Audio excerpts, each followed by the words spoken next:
Justin Aki, and we are with DIY Review, where we take tutorials off the internet and review them and see if they're even worth trying.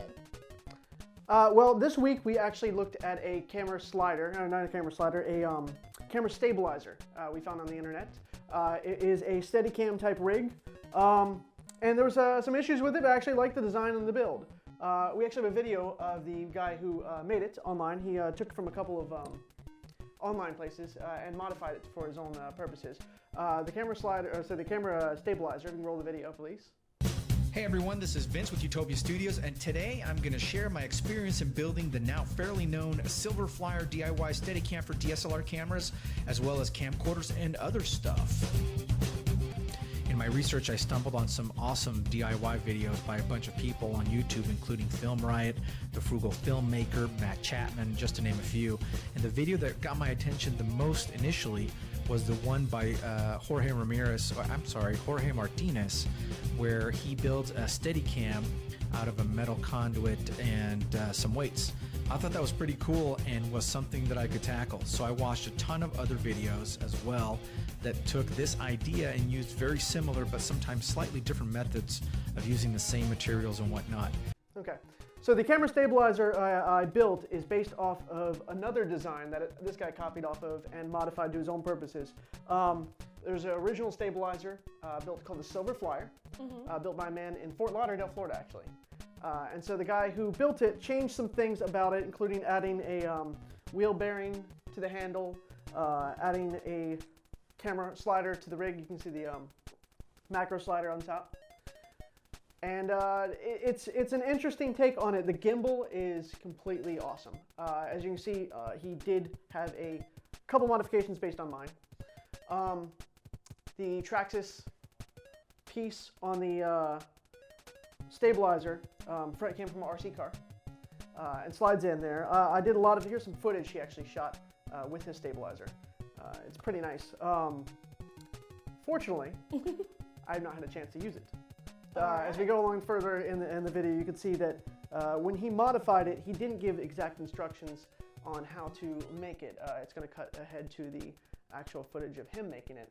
Right, it looks like he's just kind of panning around, not telling you what's up. Yeah, no, this is the after footage, which is awesome. Wish mine looked like that right now.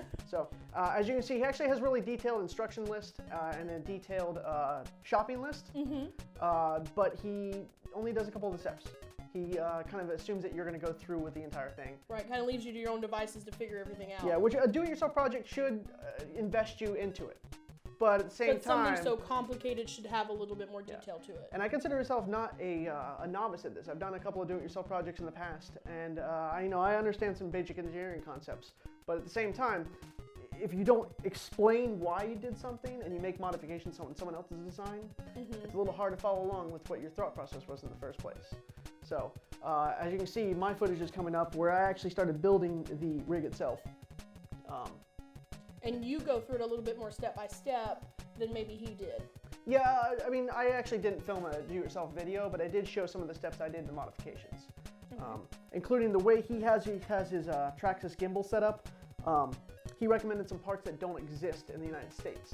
He's from Canada, I believe. Right. As you can see, here's my list of parts. And these are all be able to purchase in the United States? Yes, yeah, I bought them all from Home Depot and Amazon. He actually did provide a pretty detailed part list as far as what stuff you could find from normal hardware stores, but some of the specialized items he didn't have. I even went to the trouble of making my own jib or rig for my drill press, but because I'm using a curved piece, it does not fit in there. So I actually had to hand drill this in a vise, which is going on there right now. The modifications I made to the gimbal, including using a PVC valve cover, and I made a little spacer of PVC in there. He doesn't show that, but it's the same concept he has. I didn't deviate from it too much. The other point I want to point out, his modification to the Silver Flyer was a macro slider for the top of the stabilizer. Helps you do fine adjustments front and back. Depends on your lens and your mount. I happen to have a quick release plate, so I didn't have to purchase that. Cut some of the do-it-yourself project in half right there. Some of the drilling I did, again, I had a hand drill.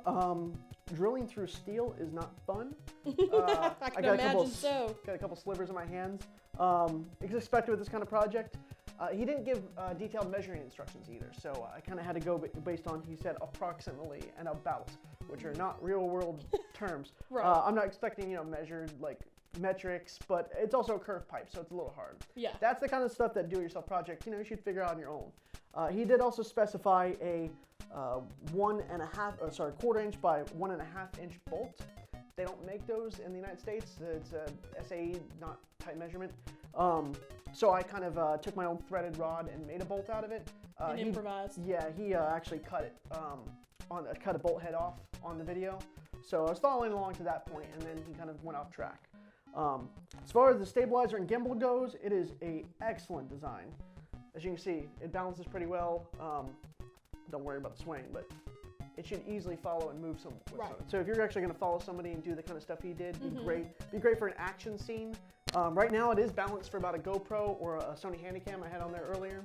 But the issue I've been having is with the DSLR, the weight is pretty heavy, and he doesn't give detailed measurements on how to balance it. I just got access. Oh, so it wants to topple over. Yeah, and if I make fine adjustments going back, it still... It wants to topple the other way. Yeah.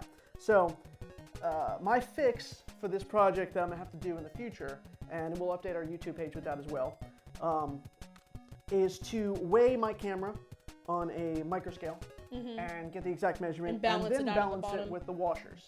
Well, and it looks like you'll be able to add weight to it no problem. Yes. You're not going to have a big issue having to readjust everything you've done. You could just add some more discs to the bottom. Yeah, I could probably add another half pound on there with no issue. Right. And it probably will balance it correctly. Again, solid build, solid design. The modifications he made to the design moving forward, he actually had a lot of inspiration about 3 or 4 different do-yourselfers.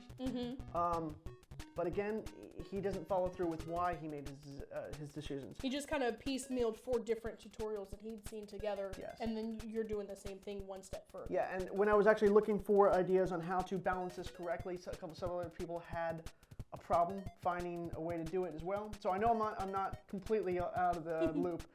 It's just one of those you're going to fine tune it. So overall, I give this project a C. I would like to see projects like this in the future. It's very intense. It's awesome. It saves me $250 if I get it working. But at the same time, I wish he would actually explain more on how to balance your camera correctly. And why he made the modifications. I mean, obviously the Traxxas and gimbal setup, but some of the adjustments he had with his drill points and the way he actually had us drill the couplings. So Yeah. that's about all I have on this project. Well, it is an interesting design, and I feel like it would be something easy for maybe not in a beginner's sense, but maybe more of a technical, advanced, someone with some construction skills, definitely. Yeah. And hopefully you'd get some great Steadicam shots. Yep. So thanks. No problem. This was DIY Review. Thank you, and see you next week.